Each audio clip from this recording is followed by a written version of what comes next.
Bienvenidos al canal educativo de la Escuela Militar de Medicina de México. Hoy vamos a sumergirnos en un escenario clínico que sin duda todo neurólogo enfrentará: el daño muscular extremo después de un esfuerzo físico intenso.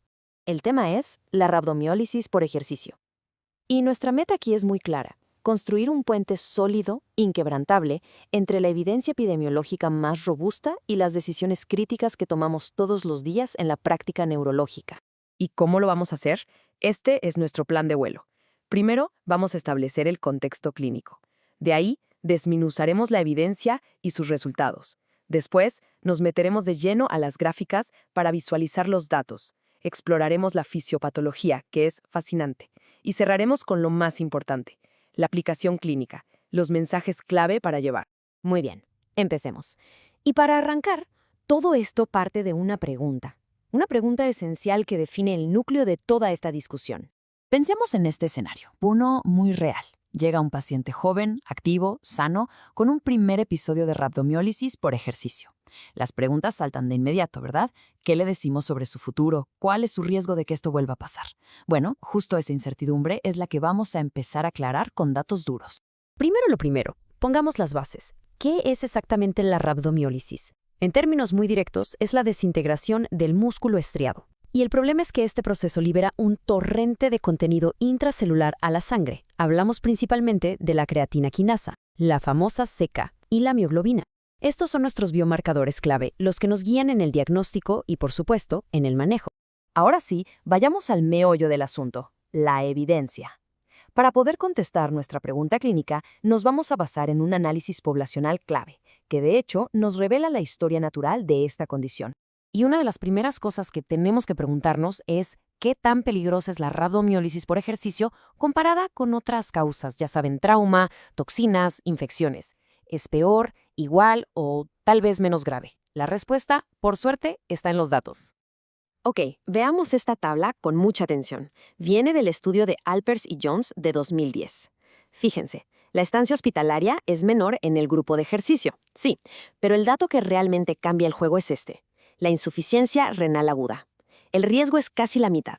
Con un odds ratio de 0.45 y un valor P de 0.04, esto es estadísticamente significativo. ¿Qué nos dice? Pues que, contrario a lo que podríamos pensar, el curso clínico tiende a ser, de hecho, menos severo. Ok, ya vimos que el pronóstico agudo parece ser mejor. La pregunta que sigue es lógica: ¿y a largo plazo qué? ¿Qué tan común es esto realmente y, sobre todo, qué tan probable es que se repita? Vean este número: 22.2 por cada 100.000 personas año. Y esta cifra viene de una población de altísimo rendimiento físico, reclutas militares. Esto es fundamental, porque incluso en el grupo que uno pensaría que tiene el mayor riesgo imaginable, estamos hablando de un evento relativamente raro. Ahora, vamos a hacer algo más interesante. Vamos a traducir estos números a imágenes, porque al visualizar los datos, las diferencias se vuelven mucho más evidentes y nos ayudan a entender por qué, a pesar de ser poco común, es tan importante saber qué hacer cuando se presenta. Empecemos por el perfil demográfico. La gráfica no deja lugar a dudas. La rabdomiólisis por ejercicio tiene un predominio masculino, pero abrumador, casi un 89%. Esto es mucho más marcado que en otras causas, donde ya es alto, un 74%. Aquí lo vemos de nuevo, pero con la estancia hospitalaria. En promedio, los pacientes con la forma inducida por ejercicio necesitaron casi 2 días menos de internamiento. Esto refuerza esa idea que ya veíamos en la tabla: la recuperación suele ser más rápida y menos complicada. Y esta es probablemente la gráfica más importante para nuestra práctica clínica: la insuficiencia renal aguda, que es la complicación que más nos preocupa. Vean la caída, de un 34.2% en otras causas a solo un 19.1% en los casos por ejercicio. Es una reducción de riesgo importantísima, que debe, sin duda, guiar nuestro manejo y la forma en que comunicamos el pronóstico. Ok, ya establecimos el perfil epidemiológico y el pronóstico. Ahora tenemos que ir más profundo. ¿Por qué pasa esto? Y más importante aún, ¿cuándo debemos sospechar que no es solo un sobreesfuerzo, sino la primera bandera roja de una condición de fondo? Y aquí es donde está el verdadero reto diagnóstico, sobre todo en un primer episodio. ¿Cómo diferenciamos un evento aislado de la primera manifestación de una miopatía metabólica? Bueno, las pistas están en los desencadenantes. Si el cuadro aparece tras ejercicio prolongado, en ayuno, tenemos que pensar en defectos de la oxidación de ácidos grasos, como la deficiencia de CPT2. Pero si por otro lado, el gatillo es un ejercicio de muy alta intensidad, con calambres muy severos, la sospecha debe virar hacia las glucogenosis, como la enfermedad de McArdle. Ahora hablemos de un tema que siempre sale a relucir en la consulta, y claro, en el gimnasio, la creatina. Hay un mito muy arraigado de que la suplementación con creatina puede precipitar la rhabdomiólisis, pero ¿qué dice la ciencia al respecto? La evidencia, como la resume esta revisión de Rawson de 2017, es simplemente demoledora para ese mito. Vean la tabla. En diferentes tipos de ejercicio, la creatina no solo no tiene un efecto negativo, sino que en varios escenarios parece tener un efecto protector o antiinflamatorio. O sea, ese mito simplemente no se sostiene ante el escrutinio científico. Muy bien, hemos cubierto la epidemiología, el pronóstico y la fisiopatología. Ahora vamos a aterrizar todo esto. Sinteticemos la información en una guía práctica, en mensajes clave que podamos usar mañana mismo en la consulta.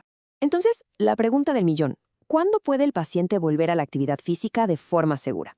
El estudio de Alpers y Jones nos da un checklist muy claro de 5 puntos. 1. Que el curso haya sido sin complicaciones, especialmente sin insuficiencia renal. 2. Examen neurológico basal normal. 3. Sin historia personal de episodios previos. 4. Sin historia familiar tampoco. Y 5. Que la CK en suero haya vuelto a la normalidad. Si se cumplen estos 5 puntos, podemos autorizar un retorno gradual y, muy importante, supervisado. Y este es el mensaje clave, el mensaje tranquilizador que podemos darle a los pacientes, siempre basado en evidencia. Para una persona joven, sana, con un primer episodio no complicado, el riesgo de que vuelva a ocurrir a largo plazo es bajísimo. La cita del estudio lo dice claro: 0.08% por persona por año. Es un riesgo mínimo. Y cerramos con una pregunta que nos deja pensando, que abre la puerta a lo que sigue. Ya sabemos que el pronóstico general es excelente, pero el gran desafío clínico que tenemos enfrente es: ¿cómo podemos afinar nuestros métodos? ¿Cómo estratificamos mejor el riesgo para identificar desde ese primer episodio a esa pequeña pero importantísima fracción de pacientes que sí esconden una miopatía metabólica subyacente? Toda la información que hemos discutido se basa en estos trabajos de investigación que, por supuesto, están disponibles para quien desee profundizar en el tema. Este video fue producido por el general de brigada médico cirujano Humberto Carrasco Vargas. Muchas gracias por su atención.